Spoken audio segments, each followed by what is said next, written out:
Welcome back for the fourth of 6 lectures on human nature. And we're going to begin today with the question of human knowledge, the topic of how we know what we know. And from that, we will return to a little more refined discussion of the relationship between soul and body, and finally end with a longer treatment of the question of human freedom. And we saw at the end of the last lecture, where we were once again comparing Aristotle with Descartes, that Descartes talks about a way of circumventing our direct orientation to the sensible world and going instead, rather directly, to the intelligible. First of all, to the nature of the human intellect, and then as Descartes moves further into his meditations, to God, and then he comes back to the world. Now, Aquinas and Aristotle, of course, did not have the privilege of being able to read Descartes and respond to him, since he lived well after their deaths. But Aquinas has some sort of version of this, of a kind of incipient Cartesian view, at least on this issue of whether we can go directly to intelligible things and sort of circumvent or go around the sensible order. And he identifies this as a form of Platonism. And to be somewhat careful historically here, because of course Aquinas had very little access to the complete dialogues of Plato. And Plato's own position, especially given that his teachings are couched in the dialogue form, wherein it's difficult to know finally what to attribute to whom and where the position finally ends up. So we have to be careful on this, not to say that what Aquinas has here is a well worked out historical account or literary account of what Plato was up to. But for the sake of argument, we will simply take what Aquinas calls Platonism and consider the position and consider what Aquinas thinks is wrong with it, since something like this position has exercised a rather strong pull on philosophers from the time of Plato through Descartes on into the modern and contemporary era. And what does Aquinas mean by Platonism? Well, what he identifies as the fundamental Platonic view on human knowledge is that there is no difference between the mode of knowing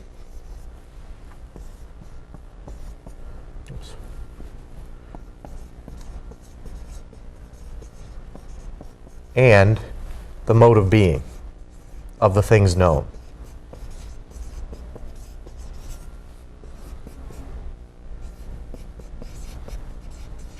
Now, what does this mean? Well, when Aquinas comes to spell this out in some detail, he actually does place Plato in an historical context. And he places his position as the second major position on knowledge, after that of what he calls the early natural philosophers. You may recall that when we were discussing Aristotle's natural philosophy, we talked about the early natural philosophers who said that nature was simply the material constituent or substratum of things, and it didn't have anything to do with form. Well, if you follow that claim out and apply it to the issue of human knowledge, then human knowledge is either impossible, or it's simply a matter of treating the intellect as if it were itself material. Well, what do I mean by these two options? Well, the first option is to say, with the early natural philosophers, that all that exists is material. That's all there is.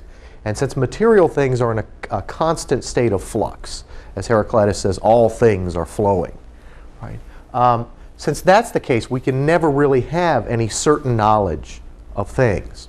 Now, other early natural philosophers did try to talk about a kind of physical correspondence between the soul or the mind of human beings and things.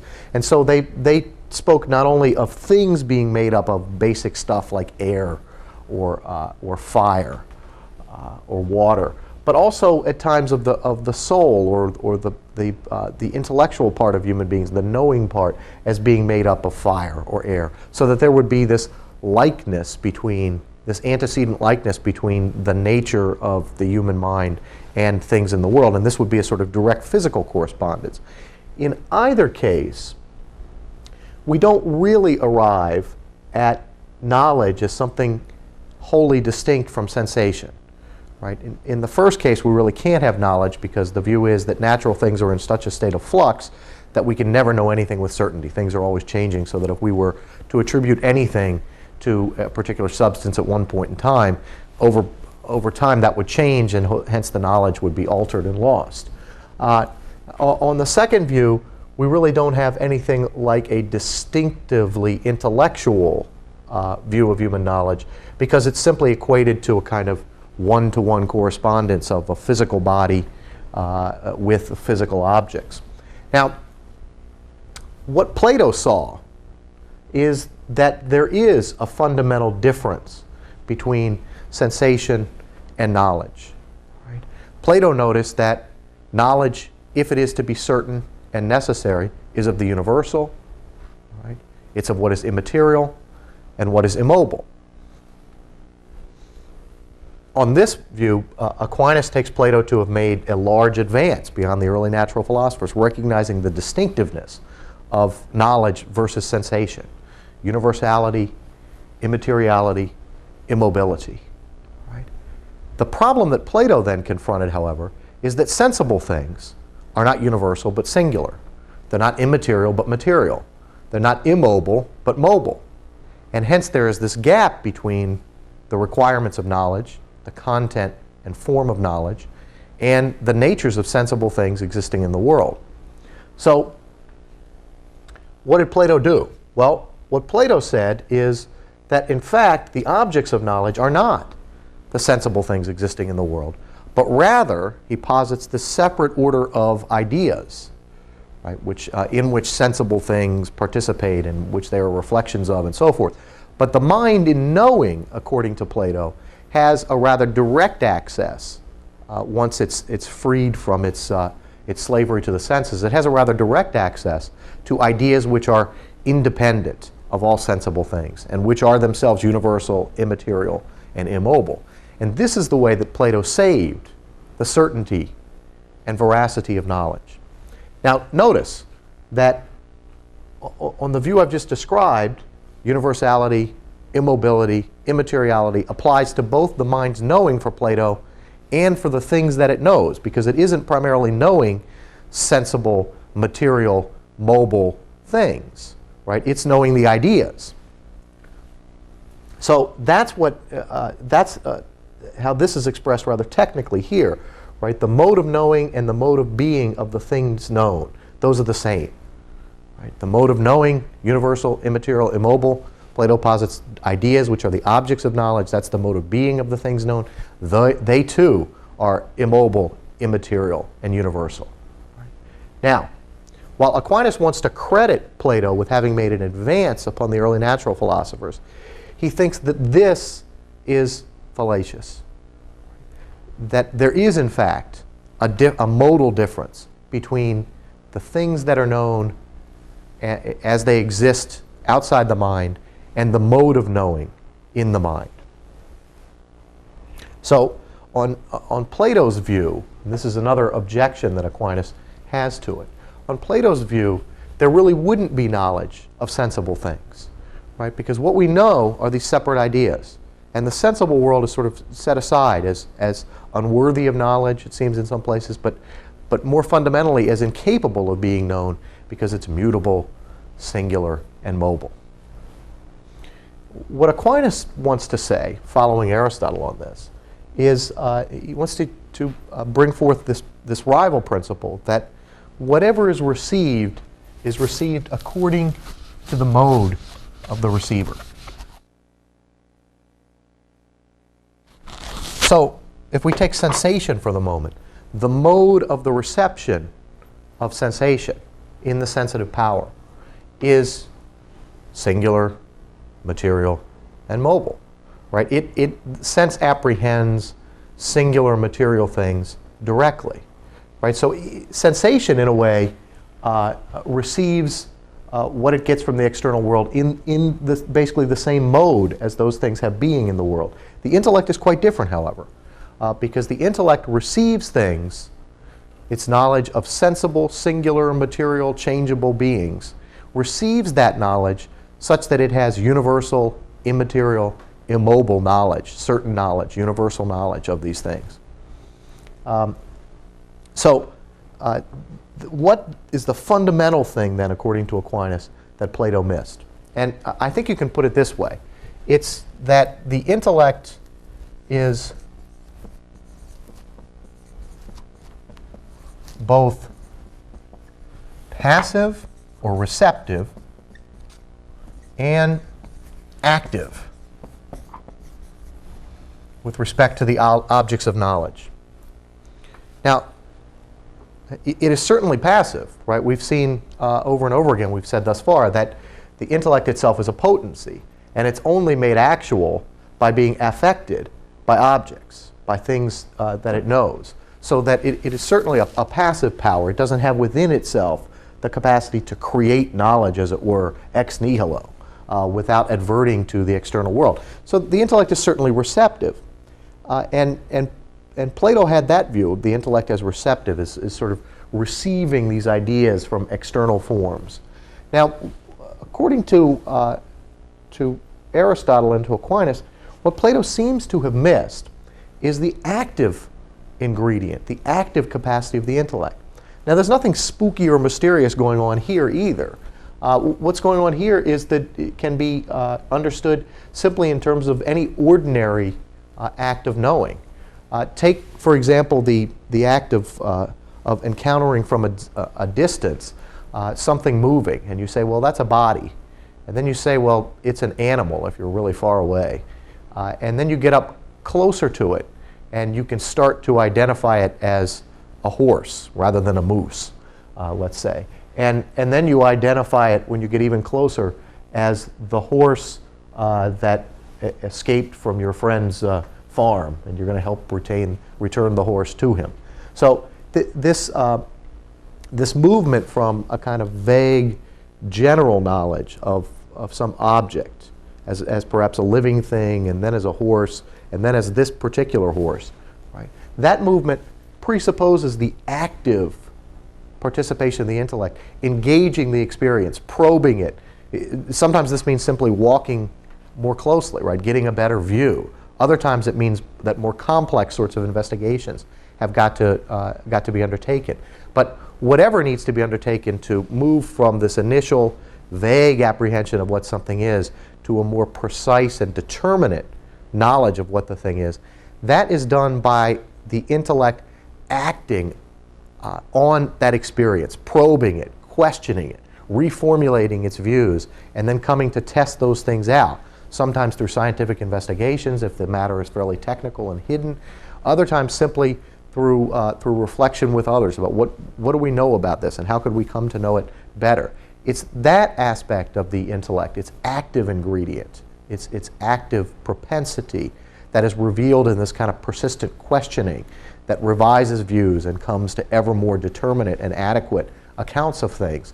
That view is what Aristotle and Aquinas take Plato to have missed, right? And it's important that we see this as active on sensible things, right? It's not by removing oneself from the sensible world that one gains a greater clarity about the natures of things. It's in fact the reverse. It's by immersing oneself in the subject matter to be studied, the sensible objects, whatever they are that we're trying to come to know, that we actually come to a more mature and adequate understanding of things. So once again, the notion of the mind as always already actively engaging things and attempting to come to know them better, to refine that initial vague knowledge, that's the fundamental view of the picture of the intellect in the world that we get from Aristotle and Aquinas. Now, Aristotle and Aquinas both will talk about a certain power that enables human beings to engage in this activity of actively questioning experience, and they call it the agent intellect, or the active intellect.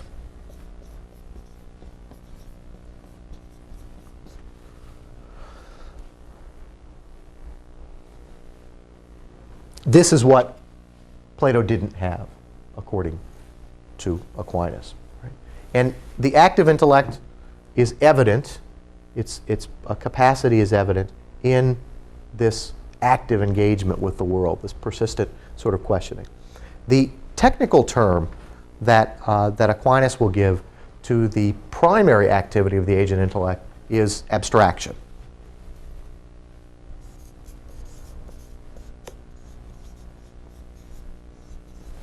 That is to say, the agent intellect in its active engagement with the world, when it comes to see to an adequate understanding of what things are, what something is, it abstracts a universal from a set of singulars. Right? So this capacity to move from the singular, material, mobile, changeable thing to a universal knowledge of those things. This is carried out, this capacity is carried out by the agent intellect, by abstracting the universals from the particulars. Now, let's talk a little bit more about this notion of abstraction. And be a little bit more precise about what we do and do not mean by this.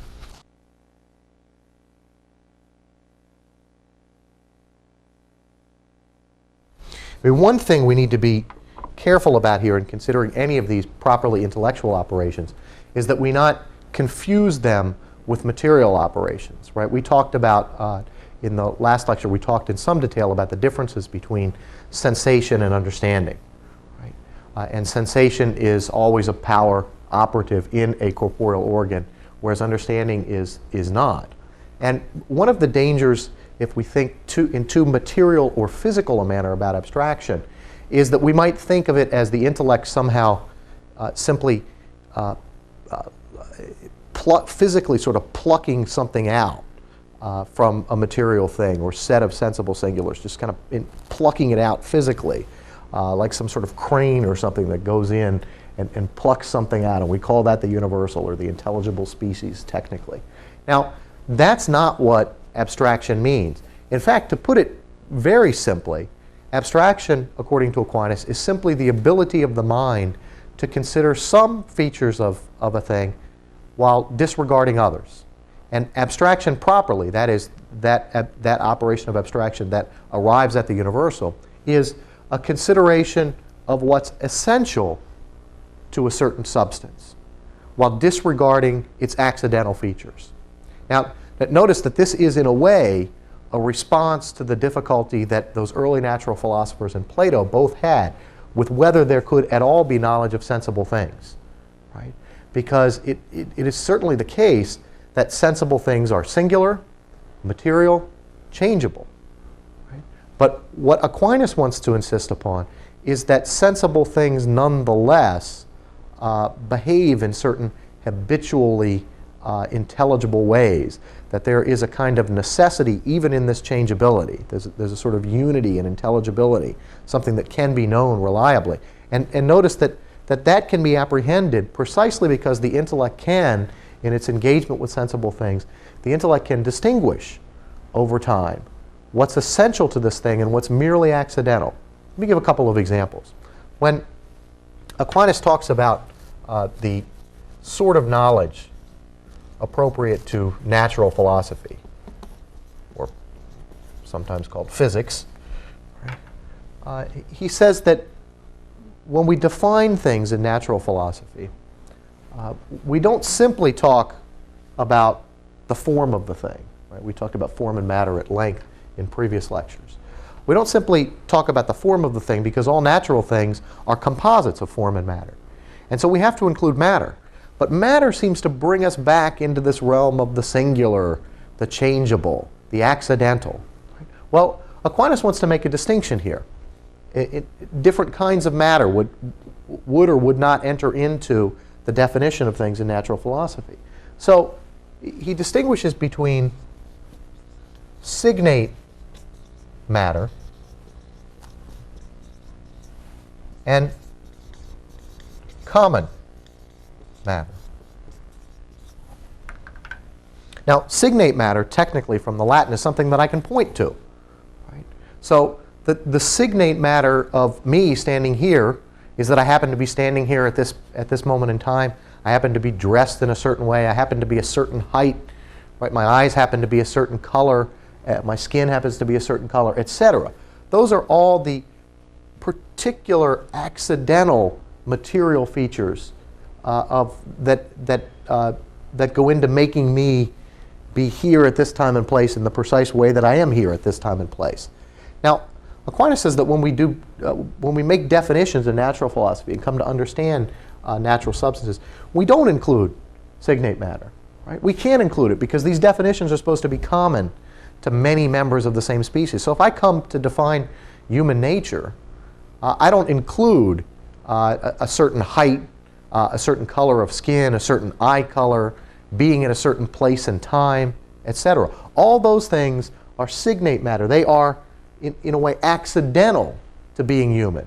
Right? Necessary for there to be any particular human being, that he or she be a certain height, have a certain color of skin, etc. But those things don't enter into the definition of what it means to be human. Right? What is common to every member of the species. Right? Because a certain set of particular signate matter, individuating conditions, excludes others.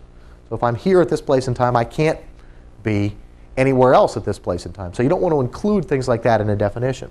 What we don't, however, want to move completely away from the material world, right, and simply talk about ideal essences or forms in the way Plato wants to in some passages. So what Aquinas says is, since the form always has a proper matter, we talk about the common matter of the thing. And here's an example of this. Certainly we need to bring into a definition of human nature, what it means to be human, the body, right? Because the intellectual soul is the form of the body. So we have to bring in the body. And we have to bring in, then, at least implicitly, the notion of flesh and bones for the human body. But we don't bring in to the definition this flesh and these bones, right here, this flesh and these bones, right? Not the particular, signate, the things that I can point to, this flesh, these bones. What we bring in is more generally flesh and bones. Right? That it's a body which will be composed of flesh and bones. So this common matter, not the particular, this flesh, this bone, right? but the common matter that there should be in this body of a human being, flesh and bones, and similarly for other animals. All right? So that notion of abstracting from the particular accidental individuating conditions, this flesh, these bones, that I happen to be here and now at this time and place, etc. Those things don't enter into a definition. What enters in is this common matter. Right? So in this, Aquinas finds a way around the difficulty that Plato and the early natural philosophers had of assigning any sort of knowledge to sensible things, to the human mind's encounter with sensible things. This enables us to say, provided we have come to an adequate understanding of whatever substances we're talking about, this enables us to include common matter without getting bogged down in the signate individuating matter of things. And so that then is the capacity of abstraction, to abstract from the individuating conditions and to consider separately what is common to all of the natures of these things. Now, having given that brief account of the agent intellect, of abstraction, which is performed by the agent intellect, we need to move on from that to consider a little bit more carefully the notion of how it is that we come to know. And especially we need to consider the relationship between abstraction and what Aristotle and Aquinas call the phantasm.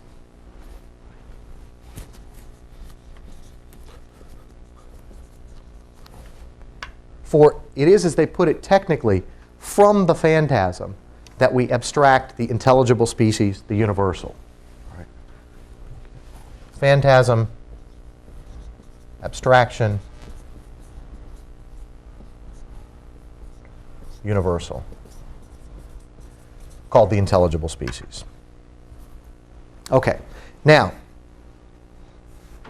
one immediate objection to this view of abstraction is that, and it's the reason why Plato, had he heard it, might even have resisted it, even if he had seen the view spelled out, which is, can be put this way, isn't falsity entailed by this claim that our knowledge is of universals, and yet we seem to be saying that we know sensible singulars, right? The disparity between our knowledge, which is universal, necessary, immaterial, and what we claim it is of as a follower of Aquinas, namely sensible, singular, material things. There seems to be a kind of falsity involved in this. And Aquinas responds to that rather quickly by saying that there is no falsity in this because the intellect does not attribute its mode of knowing to the being of the things, right? That there is a fundamental difference between the mode of knowing and the being of things. All right, notice that this is a difference in the mode. It's not a difference in the content. It's a universal knowledge of the natures of sensible things, right? The natures that these sensible things share in common. So the content is not different, right, between the knowing and the thing known, but the mode is different. Right? The mode is universal, immaterial, etc., while the mode of being of things is singular and material and so forth. So the quick response there is that is in accord with this principle I mentioned just earlier, that whatever is received according to the mode of the receiver. And the mode of the receiver for intellectual beings is universality, immateriality, etc. Okay. Now the question is, though, what is the relationship between the phantasm and abstraction and the universal that results from abstraction? Let's back up for a moment and consider phantasm. It could simply be translated as image. I mean, in our language, that might be an easier way to translate it.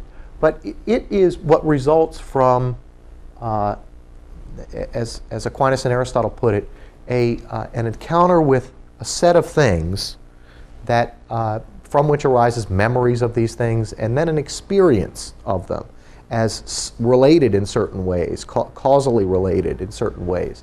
And from that experience, the mind operating on these sensible image is able to abstract the universal nature.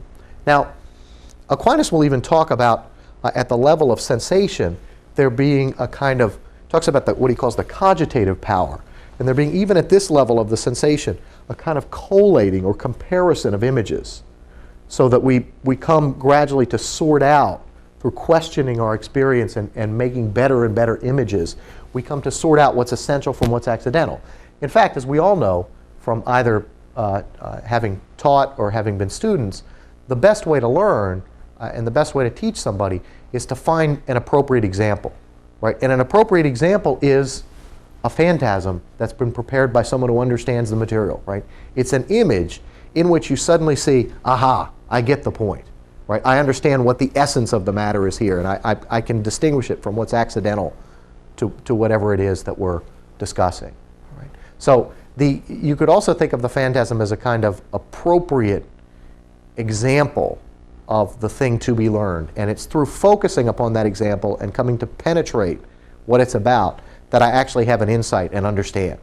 Right? And when I have that insight and understand, my understanding is no longer limited to this particular example, but I can apply it to any instance that may be appropriate. So, I mean, the examples that Aristotle and Aquinas use on this have to do often with mathematics, and especially with geometry. So that if I draw a diagram of a right-angled triangle and perform as Euclid does in Proposition 47 of Book 1 of his Elements, I perform the proof for the Pythagorean theorem. That particular example that I've drawn on the board is here at a particular place in time.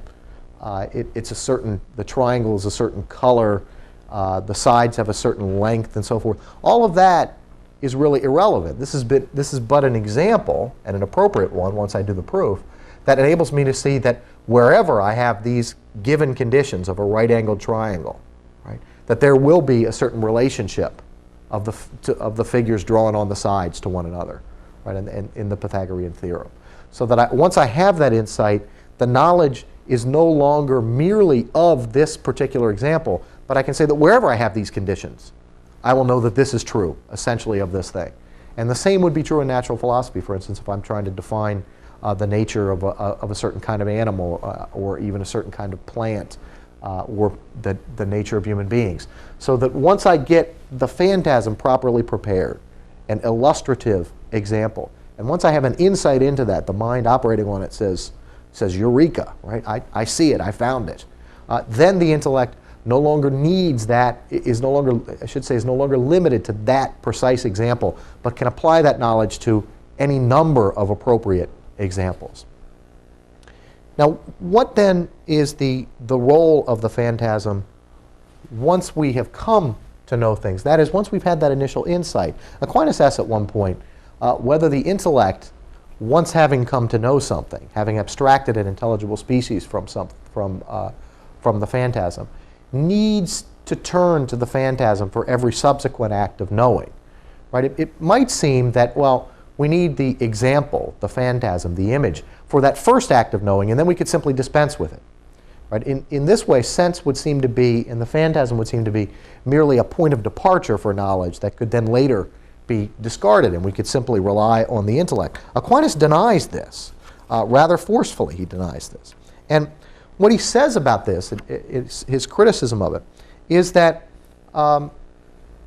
all acts of knowledge require our insight or turning to the phantasm. And he gives a number of arguments for this.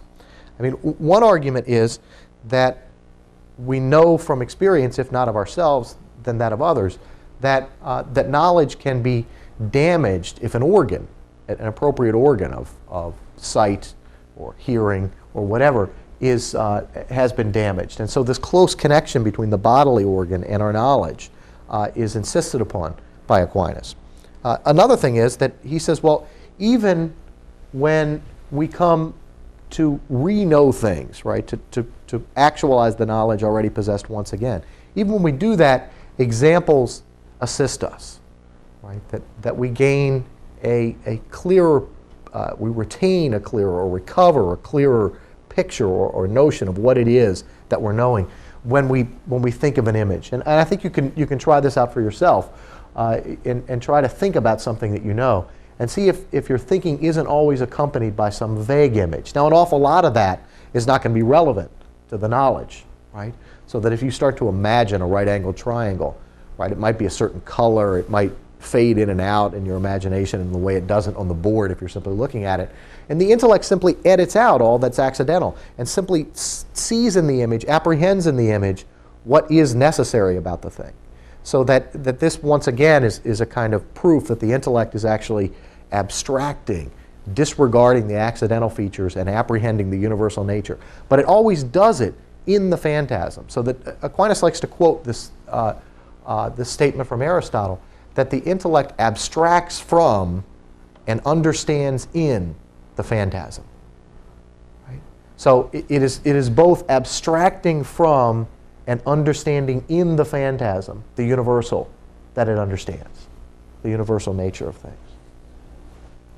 The final reason that Aquinas gives about this has to do with truth. And the need with respect to truth to advert to the phantasm has to do with the following. That the universal knowledge that we have of things is always an apprehension of the universal natures of sensible things. Right? So this is the key here, the of. Right? We're always apprehending not some separately existing universal, not some world of ideas that's separate from the sensible world, but we're always apprehending the universal natures of sensible things. Right? So that in order for our knowledge to correspond to what's out there, we need in our act of knowing, in saying, this is such and such, right? We need in that act of knowing to advert to the image, which is an image of the things existing in the sensible world. Right? So that this indicates this correspondence of the mind to things. Right? This identity of the intellect with sensible things, right? It's always the universal nature of sensible things. And so the intellect must advert to these sensible things in every act of knowing, not just as a kind of pedagogical tool, but also for the sake of truth, that we may judge in the concrete that this is that what we know is the nature of this sensible thing. And notice that in this act for Aquinas, that we have a marvelous unity here of the composition of the human person, of human beings, right? Of the intellectual and the sensitive, the soul, the intellectual soul and the body. How is that?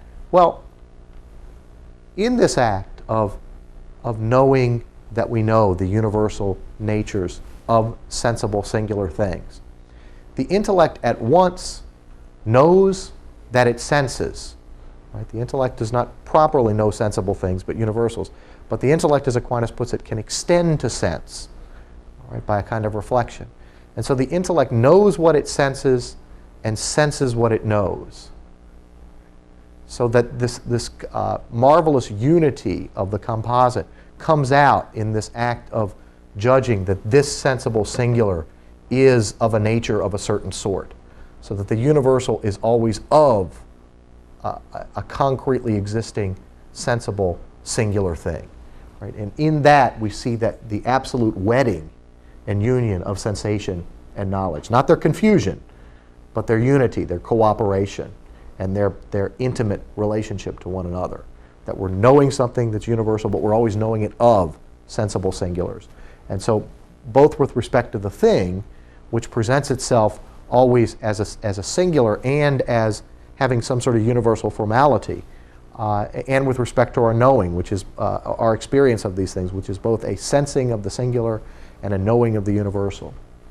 In fact, on that side of the thing, Aristotle, this is fairly technical language in Greek, the to deity that he uses, but he speaks of singulars as being always a this such. Now, the this indicates the singularity, the particularity of every concretely existing thing, right? There are no concretely existing universals, just concretely existing thises, singulars, right? But every singular, insofar as it's intelligible, reveals, it manifests itself to us, a kind of universal formality. So I understand this plant as an instance of a certain kind of flower, right? That is, if it were merely particularity and singularity that were manifest in individual things, I could have no knowledge of them, right? There is no such thing for Aristotle and Aquinas as a bare singular. There's always a singular as a bearer of an intelligible, a universal nature, something that goes beyond mere singularity. That is, after all, how we name things, right? This is a desk. It's this particular individually existing thing, but it's also the bearer of a kind of nature that is shared in by many desks, right? So it's a this and a such, right? It's this object right here before me. It's a desk, which is a such, something that can be applied to many individuals of the same kind. So that in our very experience of singular things in the world, they always reveal themselves to us under this sort of formality of universality. How it is that we understand them has to do with their suchness, with what they are that rises above mere singularity and yet is manifest in their very singularity. So this very important relationship for Aristotle and Aquinas between our universal immaterial knowledge and the singular sensible things that we are knowing can't be stressed too much. Okay. Now, one difficulty as we move more deeply into this question of human knowledge has to do with the view of this, what I've been calling the intelligible species.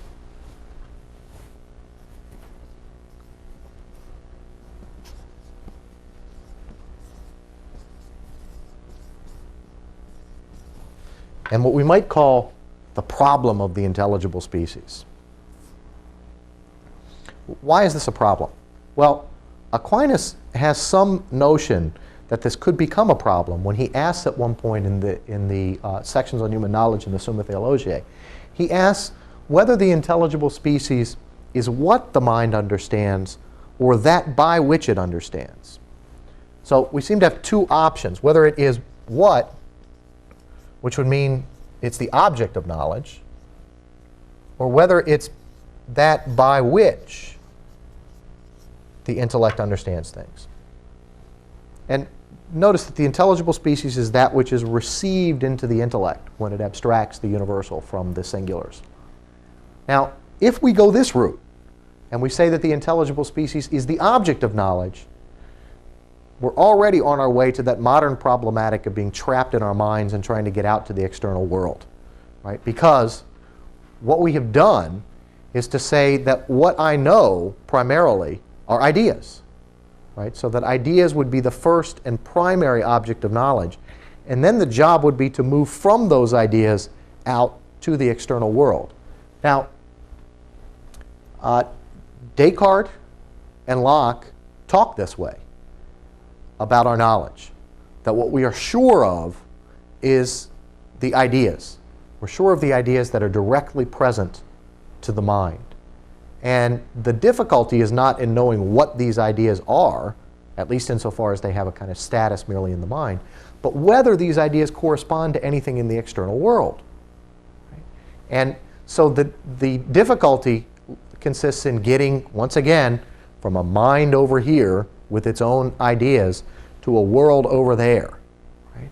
And Descartes and Locke and others sometimes speak of our comparing this idea that we have in our mind to things. But notice that we can very quickly get into a kind of infinite regress, as Hume noted rather astutely. We can very quickly get into an infinite regress which will never get us out of ideas. For if this first idea we have is going to be compared to things, it seems that our experience of that thing, just as it was with the first idea, is going to be mediated by a subsequent idea. Right? That is, if the mind always and only directly knows ideas, then what we have is seemingly an infinite regress of ideas. We start out with an idea, and we want to compare it to the thing. Right? But the problem is that the thing seems only to be known by means of an idea. Right? That's what we know first. So any reception of this knowledge of this thing is itself going to be an idea. And so then we have to ask, well, does that idea correspond to the thing? But of course, each time we move and attempt to encounter the thing directly, what we encounter is another idea. So we simply get this sort of infinite regress of the question of whether ideas correspond to one another, and we can never get out into the world. Right? So we do appear to be trapped in, by this view, in our own minds and unable to know anything about the external world. So after Locke and Descartes, Hume comes along, and Hume, known as a skeptic, and there's good reason, given the framework within which he's working, for his skepticism. Right? If we primarily and basically know ideas, and from them have to infer things, it seems that there's never any way that we can be sure that ideas correspond to what's out there. So Hume adopts a kind of skepticism about the relationship between his ideas and external things. There's no way we can get out there to really verify what these things are, since after all, every encounter with a thing has got to be mediated by an idea, and this goes on endlessly. There's no way out of it. Now, Aquinas, as I noted just briefly, denies this view that what we know are primarily our ideas. He asserts that what we know are the natures of sensible things. Right? What we primarily know is the external world, the natures of things in the external world. And then he asserts that it's not the what, the species is not the what, it's the that by which I come to understand the external world. Now, many commentators, understanding what Aquinas wants to do here, have nonetheless said that he anticipates or contributes to this problem that arises in Descartes and Locke of knowing primarily our ideas and being trapped thereby in our own minds. By using this language of by which. Right? because it does seem that in using that language, that what we're talking about is the idea as means or instrument.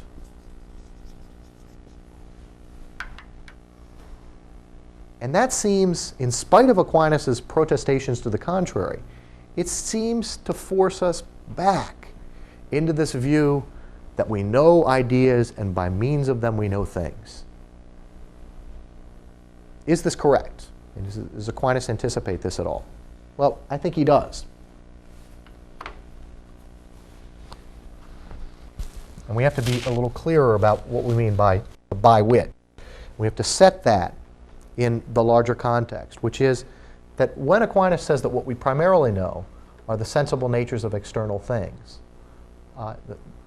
the sensible natures of things existing in the external world, he says that it's only secondarily that we apprehend at all the species. What does he mean by that? Well, this is the sort of concomitant knowledge that I spoke of a few lectures ago.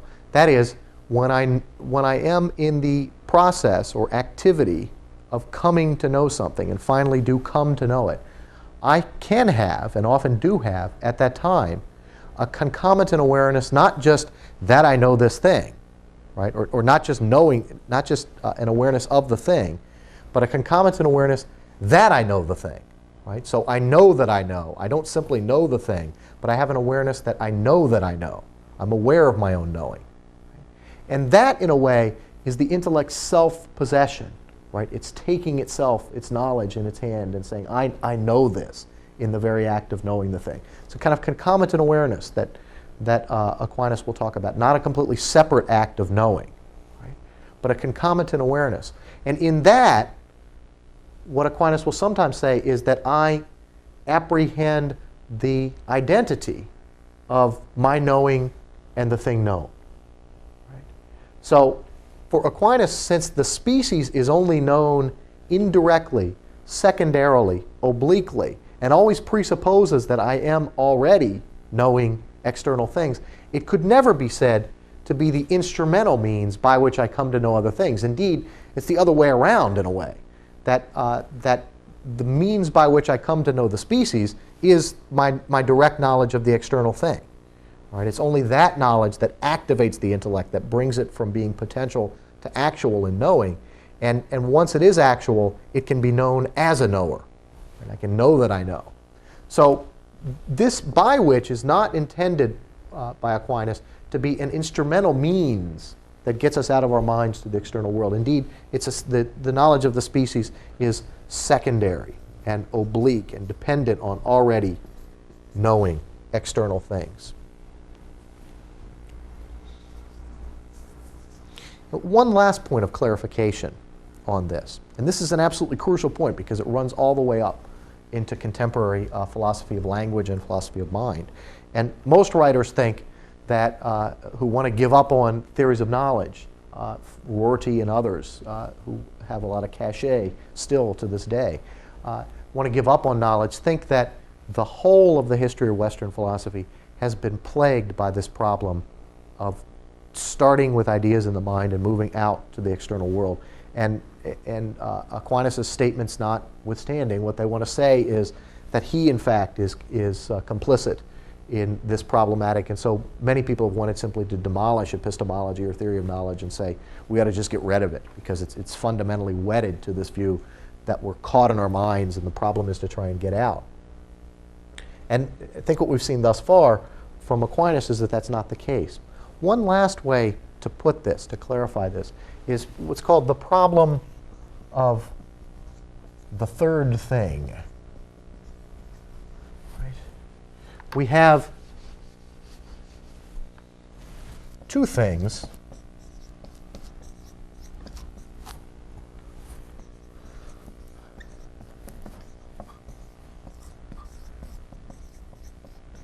we have an intellect, we have a sensible object. The problem of the third thing, and this is why some people want to say, who don't want to do away with theories of knowing, but want to do away with the notion of the concept or the species or the idea altogether, want to say, well, where is the concept. What we seem to do by even introducing the language of concept, species, idea is to introduce, rather awkwardly and unhelpfully, a third thing between the intellect and the sensible object. Why not just talk about knowledge as intellect knowing sensible objects? Why talk about concepts, species, ideas at all? Right? So that on this view, Aquinas might not be guilty of falling into this view that we start with our mind and then have to work out to the world, but his very language seems to invite that as the next step in an individual's exploration of knowledge. And so what is the concept then? Well, it is certainly not, for Aquinas, a third thing that is interposed between the mind and the sensible object. Right? In fact, we could talk about the concept or the species as simply the activity of the intellect being informed by the external thing. So this is simply a way of talking about, shorthand, for a way of talking about the fact that the sensible object, the nature of the sensible object, has informed the intellect. Right? Notice that, that there's an interesting technical point here. If you take the Latin term for concept, if you take a certain form of that, conceptum, right, doesn't mean a concept as a separate entity, right, which Aquinas and Aristotle never talk about.